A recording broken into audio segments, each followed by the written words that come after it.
17 ዓመቱ ነው። ቀድሞውንም በብራዚል ድንቅ ኮከብ ነው። በሪያል ማድሪድ የፈረመው ወደ 60 ሚሊዮን የሚጠጋ ነው። በመጀመሪያው ጨዋታ ላይ ግብ ማስቆጠር ችሏል። ከዛም በድንገት መቀዝቀዝ ጀመረ። የብራዚል ጫናና የዓለም ዋንጫ ህልም እየጠፋ ሄደ።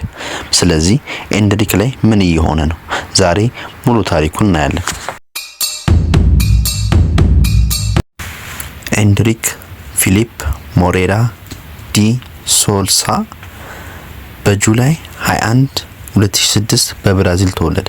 አባቱ ዳግላስ በገንዘብ ችግር ለልጁ የተሻለ ህይወት ለመፈለግ ወደ ሳኦ ፖሎ ይሰራ ነበር። ገና በ11 ዓመቱ ኤንድሪክ ፓልሜራስን አካዳሚ ተቀላቀለ። እናም ወዲያው የተመልካቾችን ቀልብ መሳብ ቻለ። በወጣት ቡድን ውስጥም 165 ጎሎችን ማስቆጠር ችሏል። ጥንካሬ፣ ፍጥነት፣ ግራ እግር፣ ቀኝ እግር ሁሉም ነገር መጠቀም ይችል ነበር። በታህሳስ ወር 2022 ሪያል ማድሪድ የተሻለ ሰርቷል። የሚቀጥለውን የብራዚል አልማዝ ያዘ። ክፍያውም 60 ሚሊዮን ዩሮ አካባቢ ነበር።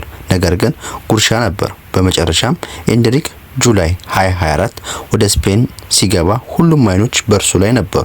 በቅድመ ዝግጅት ወቅትም የብሩህ ብልጭታዎችን አሳይቷል። በላሊጋ ውስጥም በመጀመሪያ ጎል አስቆጥሯል።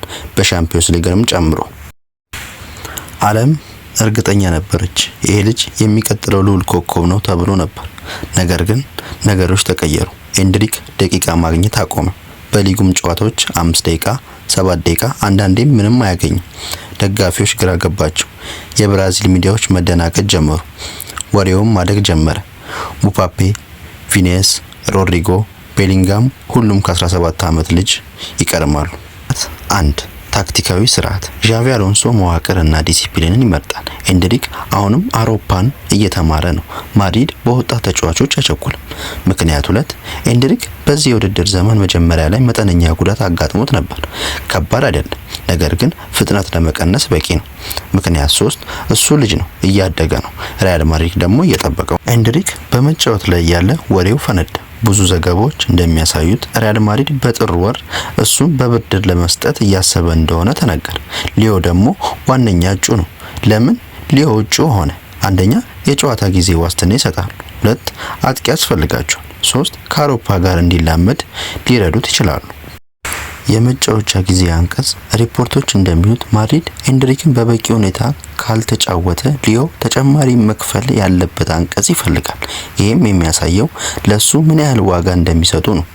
ዣቪ አሎንሶ አስተያየት የብድር ወሬውን በይፋ ውድቅ አድርጓል። ነገር ግን ለሱ የመጫወቻ ጊዜ ደቂቃዎች ዋስትና አልሰጠም። ያ እርግጠኝነት አለመሆንን የብድር ንግግሩ በጣም እውነተኛነት ያደርገዋል። ኤንድሪክ አንድ ነገር ይፈልጋል፣ 2026 የዓለም ዋንጫ የብራዚልን ቡድን ወክሎ መጫወት። ስለዚህ እውነታው ይሄ ነው። ውሰት ውድቀት አይደለም፣ ብልህነት እርምጃ ነው። ወጣት ኮከቦች ብዙ ጊዜ ለመታየት ጊዜያዊ እንቅስቃሴ ያስፈልጋቸዋል። ለምሳሌ ቪኒየስ ጊዜ ያስፈልጎት ነበር። ሮድሪጎ ጊዜ ያስፈልጎት ነበር። ኦዲጋርድ ከውሰት በኋላ ነው ታዋቂ መሆን የቻለው። ኤንድሪክ እያንዳንዱን ጨዋታ ወደሚያደርግበት ክለብ ሄዶ በራስ መተማመኑ ከተመለሰ ማድሪድ ይመልሰዋል ወይስ ሊዮ ሙሉ ለሙሉ ይገዛዋል? የሁሉም ጥያቄ ነው። በዓለም እግር ኳስ ውስጥ ካሉ ትላልቅ ክለቦች ውስጥ አንዱ ሲቀላቀል እያንዳንዱ ወጣት ተሰጥቶ የሚያጋጥመው ችግር እያጋጠመው ነው። የሚቀጥለው ጥቂት ወራት ውስጥ ኤንድሪክ ሙሉ ስራ ይጠብቀዋል። በብድር ሄዶ ሌላ ቦታ ታዋቂነቱን ይመልሳል ወይስ ሪያል ማድሪድ ማንም ከሚያየው በላይ ትልቅ የረጅም ጊዜ እቅድ አለው? በኮሜንት ላይ አሳውቁኝ። ኤንድሪክ በሪያል ማድሪድ ውስጥ መቆየት አለበት ወይስ ወዲያውኑ በውሰት መሄድ አለበት?